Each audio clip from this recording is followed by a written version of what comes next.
శుక్లాంబరధరం విష్ణుం శశివర్ణం చతుర్భుజం ప్రసన్నవదనం ధ్యాయేత్ సర్వవిఘ్నోపశాంతయే అగజానన పద్మార్కం గజానన మహార్నిశం అనేకదంతం భక్తానాం ఏకదంతముపాస్మహే. ఓం గం గణపతే నమః. ఓం శ్రీమాత్రే నమః. ఓం శ్రీ గురుభ్యో నమః. ఈ టీవీని వీక్షిస్తున్నటువంటి ప్రేక్షకులందరికీ కూడా పేరు పేరున నా హృదయపూర్వక నమస్కారాలు. ఇప్పుడు మనం జూన్ 1వ తారీఖు నుంచి జూన్ 30వ తారీఖు వరకు కూడా ఈ 12 రాశుల వారికి ఎలా ఉండబోతుందో తెలుసుకుందాం. దానికంటే ముందర నా పేరు వాడరేవు ఆదినారాయణరావు శర్మ. 7075389589 7075389589. మీ జాతకాలు చూపించుకోవాలనుకున్నా, అదే ఏదైనా ముహూర్తాలు పెట్టించుకోవాలనుకున్నా మా ఆది ఆస్ట్రాలజీకి ఫోన్ చేయండి. నేను తప్పకుండా నేనే లిఫ్ట్ చేస్తాను ఫోను. ఒకవేళ ఇలా షూట్స్లో ఉన్నప్పుడు, అయితే జాతకాలు చెప్తున్నప్పుడు నేను లిఫ్ట్ చేయలేకపోవచ్చు, వాట్సాప్ మెసేజ్ పెడితే తప్పకుండా నేను మీకు రెస్పాండ్ అవుతాను. తప్పకుండా మీకు రెస్పాండ్ అవ్వడమే కాకుండా మీకు జవాబులు కూడా చెప్తూ ఉంటాను. మీకు ప్రాబ్లమ్స్ ఉంటే చెప్తూ ఉంటాను. కుంభరాశి వారికి బహుశా మీరు ఫారిన్ వెళ్తారో చూసుకోండి. ఏంట్రా స్టార్టింగ్లోనే ఫారిన్ అంటున్నావు, చెప్తాను మీకు. అది కానీ రాశిలోనే రాహు ఉన్నాడు కదండి. ఆ రాహు వాయుతత్వ రాశిలో కుంభరాశిలో ఉన్న అంత మంచిది ఫలితాలు ఎవడు శరీశ్వరులాగా ఉంటాడు, పవర్ఫుల్గా ఉంటాడు. చికాకులు కలిగించడము, కోపం తెప్పించడము, అనారోగ్య సమస్యలు సృష్టించడము, హెల్త్ ఇష్యూస్ చేయడము, అనేక రకాలుగా బాధలు పెడుతూనే ఉంటాడు రాహువు. కానీ భయపడాల్సిన అవసరం లేదు. ఎందుకని? గురుడు ఉన్నాడు కదా మీకు బ్రహ్మాండ సపోర్ట్గా. ఆయన చోట్ల మీరు రాసినవి మరి ధైర్యంగా ఉండండి. గురుడు ప్రభావం వలన ధైర్యంగా ఉండండి. ఏ అనారోగ్య సమస్యలు ఉండవు. హ్యాపీగా, ఎనర్జెటిక్గా, స్పోర్టివ్గా, స్పీడ్గా ఉంటారు మీరు. నేను చెప్పేది ఏది కూడా అబద్ధం కాదు. సరే, మరి ఫారిన్ అన్నావు కదరా బాబు, మరి ఫారిన్ ఎలా వెళ్తాం అని అంటారు కదా మీరు జనరల్గా. అంటే నేనైనా అడుగుతాను, ఏ గ్రహ ప్రభావం వెళ్తారు అని. శనీశ్వరుడు తీసుకెళ్తాడు. తీసుకెళ్ళడా? ఆయనే తీసుకెళ్తాడు. కారణాలు కూడా చాలా ఉన్నాయి, తర్వాత చెప్పుకుందాం. శనీశ్వరుడు వలన మీరు ఫారిన్ కంట్రీస్ వెళ్ళడం ఖాయమే. ఆయన తీసుకెళ్తాడు. సరే, ఎలా తీసుకెళ్తాడు? ఉన్నతమైన ఉద్యోగాల రీత్యా, జీవనోపాధి కోసం, విదేశాల్లో ఉండడం కోసము, డబ్బులు సంపాదించడం కోసము విదేశాలు వెళ్ళి తీరుతారు. అంటే డబ్బులు సంపాదించడం కోసం వెళ్తారు. సరే, కానీ శనీశ్వరుడు మళ్ళీ చిన్న ఇబ్బందులు ఇస్తున్నాడు. ఉండవు. ఏమి ఇస్తున్నాడు? మీకు ముఖానికి సంబంధించిన ఇబ్బందులు, నీటి వలన ప్రమాదాలు, కాళ్ళకి పాదాలకు సంబంధించిన వ్యవహారాలు, అలాగే కుటుంబంలో చిన్న చిన్న మనస్పర్ధలు, అలాగే చక్కటి కుటుంబం కాస్త చిన్న చిన్న మనస్పర్ధలు ఇవ్వడము, సకాలంలో డబ్బులు చేతికి అందలేకపోవడము, స్లో అవ్వడము జరుగుతుంది. ఆయన అక్కడే శనీశ్వరుడు స్లో అవ్వడం మాత్రాన మిగతా వాళ్ళు ఎవరా ఇస్తారు. కాదు, శనీశ్వరుడు మాత్రము ఇచ్చే ధనాన్ని మాత్రం ఆపుతాడు, స్లో చేస్తాడు. కానీ ప్రయాణం మాత్రం అధికంగా చేస్తారండి. మీరు షార్ట్ జర్నీస్ ఎక్కువ చేస్తుంటారు. మీకు మంచి మంచి ఆలోచనలు వస్తాయండి. గొప్ప గొప్ప ఆలోచనలు కార్యరూపంలో పెట్టడము, వే ఆఫ్ లివింగ్ స్టైల్ బాగుండము, మంచి మంచి బట్టలు వేస్తుంటారు మీరు. అది అదృష్టం. కొత్త డ్రెస్సెస్ అంటే బాగా ఇష్టం మీకు. అది శుక్రుడు ప్రభావం, గొప్ప అదృష్టం. శుక్రుడు 3వ భావంలో ఉన్నాడు కాబట్టి అది అదృష్టం. మీ చెల్లెళ్ళని మీరు కలుస్తారండి. వాళ్ళు సపోర్ట్గా మీరు ఉంటారు. వాళ్ళకి ఏం కావాల్సిన మీరు చక్కగా చూస్తారు. రవి బుధులు ఉన్నారు కదా, మీకు భయం ఎలా? చతుర్థ భావంలో రవి బుధులు ఉన్నారంటే చక్కటి విద్య సంప్రాప్తిస్తుంది అని అంటాం మనం. విద్య వస్తుంది, బాగా వస్తుంది, అందులో డౌటే లేదు. పైగా రవి బుధులకు సంబంధించిన విద్యలో రాణించడానికి అవకాశం ఉందంటే ఫైనాన్స్ సంబంధించిన విద్యలో బాగా రాణిస్తారు. విద్యార్థులు కష్టపడి చదువుతున్నారు, విద్యలో రాణిస్తారు. మీ తల్లిగారికి ఆరోగ్య పరిస్థితి బాగుంటుందండి. కాబట్టి శనీశ్వరుడు చూస్తున్నారు కాబట్టి మెడిసిన్స్ వాడవలసి వస్తుంది. ఏమి భయపడాల్సిన అవసరం లేదు. జూన్ మొత్తం కూడా ఆవిడకి బాగుంటుంది. ఏం భయపడాల్సిన అవసరం లేదు రవి బుధుల వలన. అంతే రైతులు కూడా కొద్దిగా పంటలో నష్టం రావడము, కొద్దిగా ఇబ్బంది కలగడం జరుగుతుంది వానల వలన. రైతులు కూడా వర్షాల వలన, అంటే పిడుగుల వలన ఈ జూన్ నెలలో కొద్దిగా అసౌకర్యంగా ఫీల్ అవుతారు. బట్ డబ్బులు మాత్రం వస్తాయి, డోంట్ వరీ. కానీ పంచమ స్థానంలో ఉన్నారు జరా రవి బుధులు ఉన్నారు పంచమంలో. మళ్ళీ వాళ్ళు వెళ్ళిపోయారు అక్కడికి.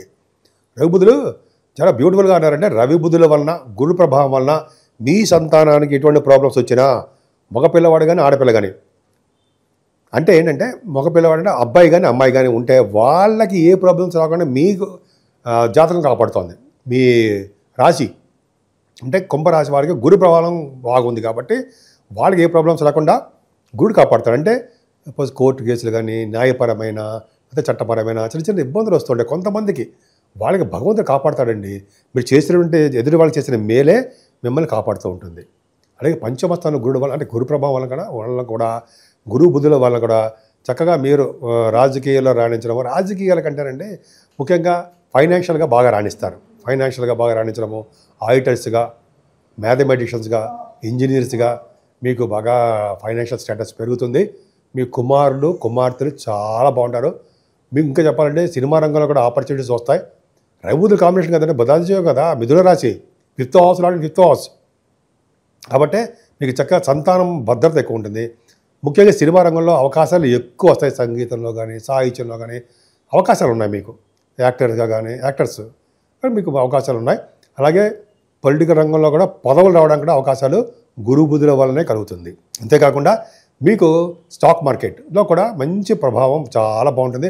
6వ భావంలో కుజుడితో కాసిన బుధుడు కుజ బుధులు 6వ భావంలో ఉంటారండి. డాక్టర్స్గా నేమ్ అండ్ ఫేమ్ తెచ్చుకుంటారు, ఆపరేషన్స్ చేస్తారు. ఇది ఒకటి ఉందండి, 6వ భావంలో కనుక కుజుడు ఉంటే ఆపరేషన్స్ చేస్తుంటారు. కానీ కుజ బలం కూడా ఉండాలి, కొంచెం ఉంటే చాలా బాగుంటుంది. బుధుడితో కలిసి కుజుడు కాబట్టి స్కిన్ సంబంధించిన ప్రాబ్లమ్స్ రావడము, నీటి వల్ల ప్రమాదాలు జరగడము, కొంతమందికి శత్రువుల వల్ల భయం కలగడం జరుగుతుంది. కానీ శత్రు భయం లేకుండా కుజుడు కూడా కాపాడతాడు. కాంపిటీషన్ ఎగ్జామ్స్లో సక్సెస్ అయ్యేట్ చేస్తుంటాడు. విదేశాల్లో స్టాంపింగ్ అయ్యేట్ చేస్తుంటాడు. మేనమావులు చాలా బాగుండేది చేస్తుంటాడు. కుజ బుధులు సప్తమ స్థానంలో ఉండడం మంచిది కాదు కదండి, మంచి చేయరు. కాకపోతే రియల్ ఎస్టేట్ రంగంలో ఉన్న వారికి మంచి చేస్తాడు ఉంటాయి. రియల్ ఎస్టేట్ వ్యాపారస్తులకు మాత్రం అద్భుతంగా ఉంటుంది. కాబట్టి వివాహ శుభకార్యాల్లో కొద్దిగా ఆలస్యం అవ్వడానికి అవకాశం ఉంది. ఇక్కడ ఇంకోటి చెప్పాలంటే 10th హౌస్ లార్డ్ సప్తమంలో ఉన్నాడు. 10th హౌస్ లార్డ్ సప్తమంలో ఉన్నా కూడా విదేశీ పర్యటన. 10th హౌస్ లార్డ్ కుజుడు అవ్వడం వల్ల, సప్తమ భావంలో ఉండడం వల్ల విదేశాలకి సంచరిస్తారు. విదేశాలకు వెళ్ళి తీరుతారు కుంభరాశి వాళ్ళు. అందులో అతిశక్తి లేదు. చాలామంది ఎగ్జాంపుల్స్గా చాలామందిని చూశాను. జూన్ నెలలో కూడా వెళ్ళబోతున్నారు. నాకు బాగా తెలిసిన వాళ్ళే, కుంభరాశి వారే. సో ఈ విధంగా ఫైనాన్షియల్ వాళ్ళు విదేశాలకు వెళ్తారు అన్నది సందేహం లేదు. కాదు ఏంటంటే వాళ్ళకి అష్టమ స్థానాన్ని శనీశ్వరుడు చూడడం వలన వాళ్ళకి దోషం అంటే ఏ పని సరిగ్గా కాలేకపోవడము, చిన్న ఇబ్బంది పడిపోతూ ఉండడము, హెల్త్ ఇష్యూస్ రావడము, కొద్దిగా మెడిసిన్స్ వాడడానికి అవకాశాలు ఉండడం జరుగుతాయి. భయపడకండి. శనీశ్వరుడు అష్టమ స్థానం చూస్తుంటే ఆరోగ్యం బ్రహ్మాండంగా ఇస్తాడు. కాబట్టి అంటే హాస్పిటల్కి వెళ్ళడము, మెడిసిన్స్ డాక్టర్స్ కన్సల్ట్ చేయడము ఇవన్నీ తప్పదు. ప్రతి సామాన్యుడిగా వెళ్తూ ఉంటారు. కానీ భాగ్యస్థానం ఉంది సరే, ఆ భాగ్య లాభస్థానం బ్యూటిఫుల్.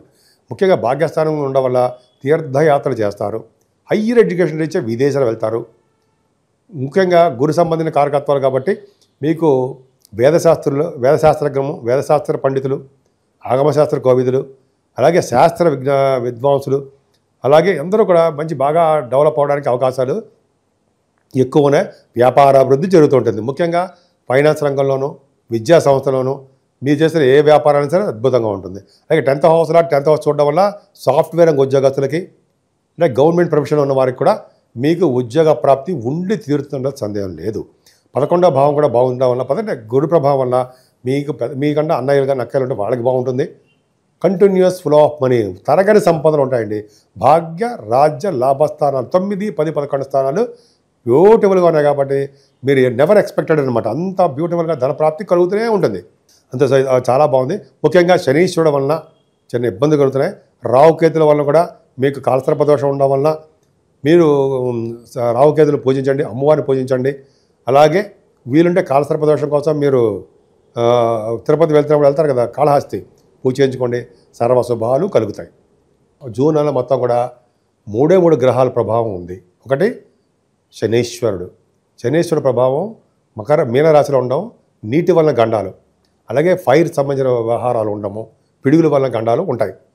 అలాగే రాహుకేతుల మధ్యలో సర్పదోషం, కాలసర్పదోషంలో ఉండిపోయాయి, సవ్యకాల సర్పదోషంలో ఉండిపోయాయి. అంటే ఈ 3 గ్రహాల మధ్యలో మిగతా గ్రహాలన్నీ కూడా ఉండిపోవడం వలన 12 రాశుల వాళ్ళకి అనుకున్నంత శుభఫలితాలు రాలేకపోతుంటాయి. కాబట్టి మనం రాహుకేతులకు సంబంధించినటువంటి పూజలు చేసుకోవడము, మెయిన్ కాళహస్తి వెళ్ళాలండి. వెళ్ళలేకపోతే మన ఊళ్ళోనే చేసుకుందాం రాహుకేతుల పూజలు. అమ్మవారు మెయిన్ కనకదుర్గ అమ్మవారిని పూజించిన వారికి, గణపతి ఆరాధన చేసేవారికి ఖచ్చితంగా రాహుకేతులలో వచ్చే దోషాలు తగ్గుతాయి. ముఖ్యంగా చాలామంది చెప్తారు కదా, కలియుగంలో అమ్మవారు గౌరీ అండ్ వినాయక, అంటే కలియుగంలో గౌరీదేవుని అంటే అమ్మవారిని, అలాగే వినాయకుడిని పూజించాలి అంటాం కదా మనం. ఖచ్చితంగా కలియుగంలో పూజించాల్సిందే. ఎంతమంది దేవుడిని పూజించినా సరే వినాయకుడిని, అమ్మవారిని పూజ చేయకపోతే ఆ ఫలితం ఉండదు కలియుగంలో. గుర్తుపెట్టుకోండి, నేను చెప్పేది కాదండి, శాస్త్రం చెప్తాను. అదొకటి చేయించాలి.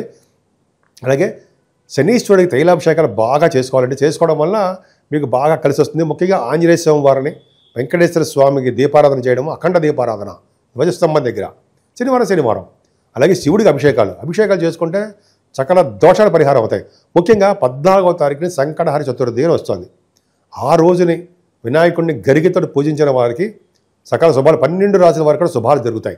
అంతేకాదండి 23వ తారీఖున మాస శివరాత్రి ప్రదోష కాలంలో అంటే ఈవినింగ్ టైంలో స్వామివారికి అభిషేకాలు చేయించుకున్నా అది పూజ చేయించుకున్నా మీ గోత్రనామాలతో 12 రాసుల వాళ్ళకి శుభఫలితాలే దక్కుతాయి. అంతేకాకుండా 30వ తారీఖు స్కంద పంచమి అని వస్తుందండి. అంతేకాకుండా ఈ నెల నుంచి గురుమూఢమి కూడా ఉంది. అది కొద్దిగా మంచి మంచి ముహూర్తాలు ఏమి ఉండవు. సరే, ముఖ్య 30వ తారీఖు మాత్రం స్కంద పంచమి వస్తుంది కాబట్టి సుబ్రహ్మణ్యేశ్వర స్వామిని అత్యంత బాగా పూజించాలి కాబట్టి సుబ్రహ్మణ్య స్వామిని పూజ చేసుకుంటే మంచిది. సో ఈ విధంగా మీరు మీకు ఇష్టమైన దేవుడు ఎవరు అని ఉంటే ఆ దేవుడికి పూజించండి. మరింత శుభఫలితాలు వచ్చి తీర్థంలో ఏమాత్రం సందేహం లేదు. మీకు సంపూర్ణమైన ఆయురారోగ్యాలతో ఉండాలని, అష్టైశ్వర్యాలతో ఉండాలని నేను మనస్ఫూర్తిగా కోరుకుంటున్నాను.